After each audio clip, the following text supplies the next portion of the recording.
This must be the absolute plate game win, and also the car win, shipped all the way from Canada. Thank you very much for joining, Ronan. You're welcome. Thank you very much for supporting the channel ever since, like, beginning. Yeah, beginning. I remember the 50,000 targets, and I thought it was ambitious. And of course, as usual, I was wrong. And here we are. Here we are. Yeah, this car is. I've had a lot of RSs, and this is obviously much more specialized than any of the others to date. It's really not a multi-purpose car. Yes. Impractical. It's not particularly comfortable. It's not quiet.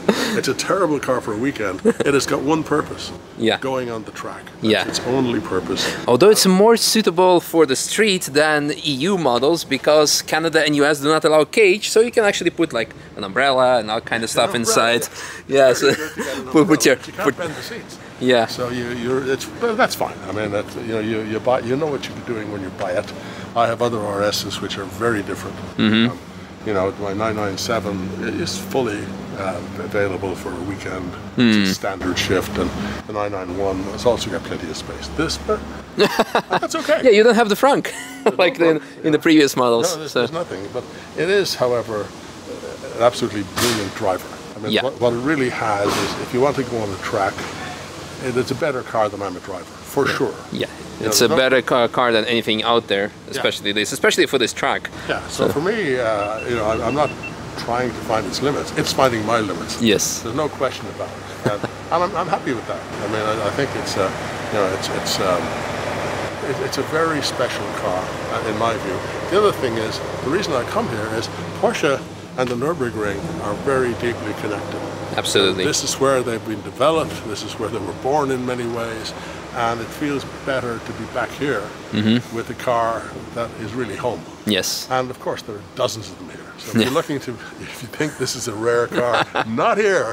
Not here. You know, it's like a taxi rank of RS. But I think your license plate is going to get a lots of views and thumbs up. Yeah. A lot. I have two other license plates. I have a green RS where the license plate is Grünhülle, and I have an orange RS where the license plate is Nürburgring, NRBR-GRNG, and they also attract a certain amount of attention. Very cool. Yeah, but they're fun. Yeah. And they don't notice it much in Canada because they don't know what they are. Over here, people get very excited. Yes. So completely different to the experience in Canada, which is fine. Very much. And you know, it'll ship back to Canada in a few weeks, and you know, this is part of, every car has to have a story, every car has an adventure, every car has to do something unusual. Otherwise, that you just put it in the garage. Yes. That's not for me. Yeah. You know, the reason the wheels are round is because the car moves. Yes. And I want this car to be able to access some of the incredible design that has gone into it, so that we can actually see the genius of you know, people like Preuninger building these things for a fairly limited audience, and that's fine. Yeah. You know, so not perfect, not at all perfect, but for its one purpose, very good. Yes, we're excited. So we're about to take it out on track. Yep. You have given the passenger seat to my son. Yes. Who is looking forward to it. Yes. Your first time, huh? First time. First time on the ring. Not his first time driving, but his first time on the ring. Well. And if you're going to go on the ring, you might as well go big time. This is go big or go home. That's right. You know. Amazing. Legendary car, legendary driver. I'm excited to hop in. Coincidentally enough, the very first GT3 RS I drove on the Nürburgring was also meant for Canadian export. It was European delivery last year. Published the video, I think, when we hit 1 million subscribers as a celebration.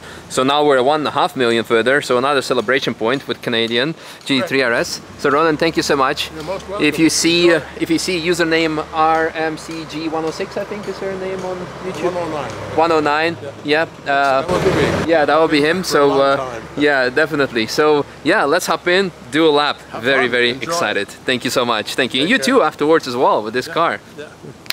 Torque factoring, coasting +1, power -1. Got the preferred settings from the factory test driver. So since I don't drive the RS that often, Right. I always have them just saved in our WhatsApp conversation. That's cool, man. Yeah. Okay. Well, welcome on the Nürburgring, Nordschleife. Looking forward to this. Yeah, me too. Let me set the mirrors up actually. I'll talk you through the track a bit since it's your first time. Yeah, thanks. maybe we'll sneak in secret second lap because the tires are extremely cold, as you saw. Okay, yeah. So we'll take it smoothly and there we go. Yeah. So this is the longest straight in the world of any racetrack. Yeah. Almost 2 kilometers long. Going downhill in the Charoudin compression zone. Usually you keep it flat, but we're on cold tires and ourselves, and there's a bit of traffic. So we use this opportunity to warm up everything, tires. So on the braking, ABS is kicking in because the front tires have almost no grip still. Still need to apply a lot of trail braking. That's of course the famous Sabine Schmidt's corner that was renamed after her in 2021. Then we start the descent into Hudson-Bach, a series of corners. Going past the Lambo. Fast section, first hard braking, it's a double braking zone, so you brake, let go, brake, turn in, run close to the wall, open up on the gas, left curb, right curb, you can take the curb, but no need to because we're not in qualifying mode. Then we run wide, brake, right, and after this starts a very high speed section. So coming out of Hocheichen, flat on the gas, very important for qualifying. Going into Footplatz. That's where the Nissan GT3 took off in 2015 and killed a spectator.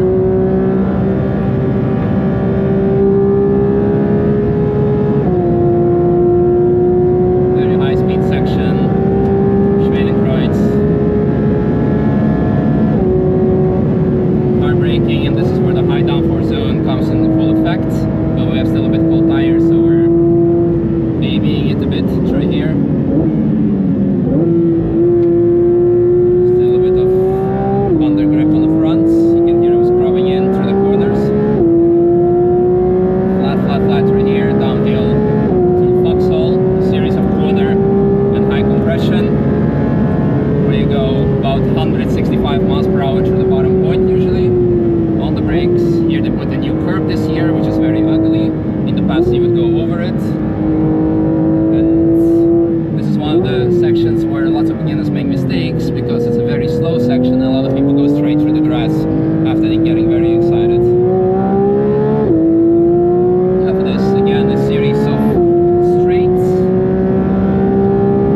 difficult. Okay, 180, 190 kilometers per hour for that one.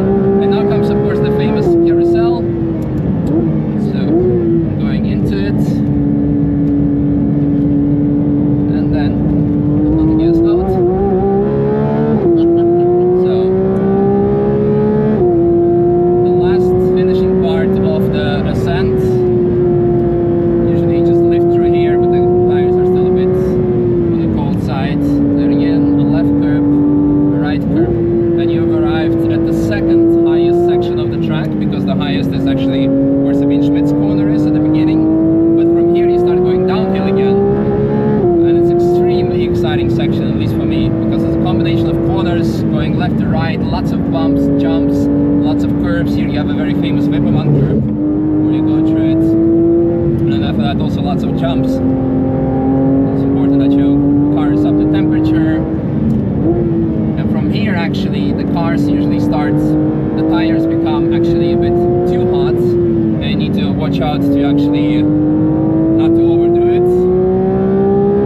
Because it can be very stressful, the car starts behaving differently. But for us it's now okay. The fronts are good. Very tight corner through here. See the front wheel lifting on pictures. Series of jumps, Flansgarden. The first jump, brake before, fly, brake, downshift. Usually flat on the gas through here. Getting ready for the second jump, blind corner through here, going to the outside. There's a slow traffic ahead, so we've got to watch out a bit. Okay, usually we would jump sideways in the air through there, and here's one last final jump. Kilometers per hour through here, but we just reached it now, so very fast section here. Swallow's tail, Schwabenschwanz, going towards the mini carousel. On the brakes, turn in, close to the curb, jumping out, and staying left.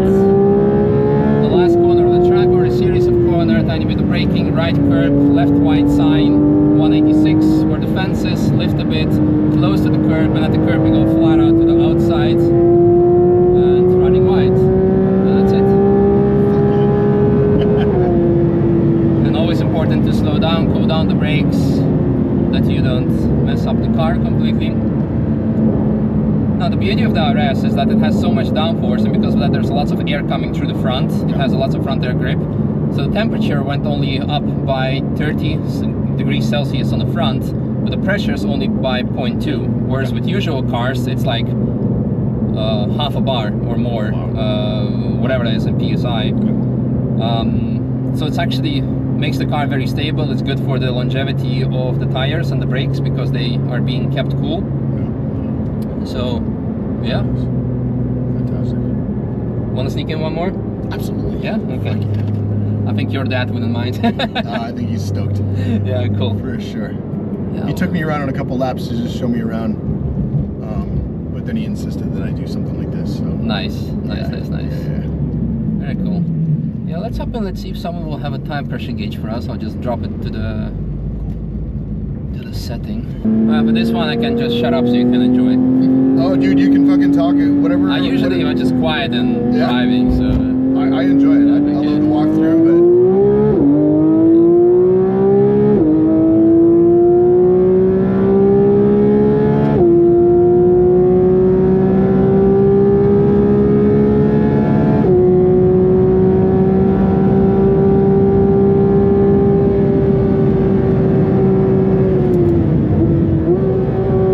Much better without traffic, huh? Oh yeah.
RS. Yeah, absolutely. Bump with the bumper, see him dance, jump the spoiler. That's epic. We saw him get air there. yeah, a tiny bit because there was a car in front of him. Because usually you're like all four wheels off the ground. Wow, man. So no, it's nice. Epic.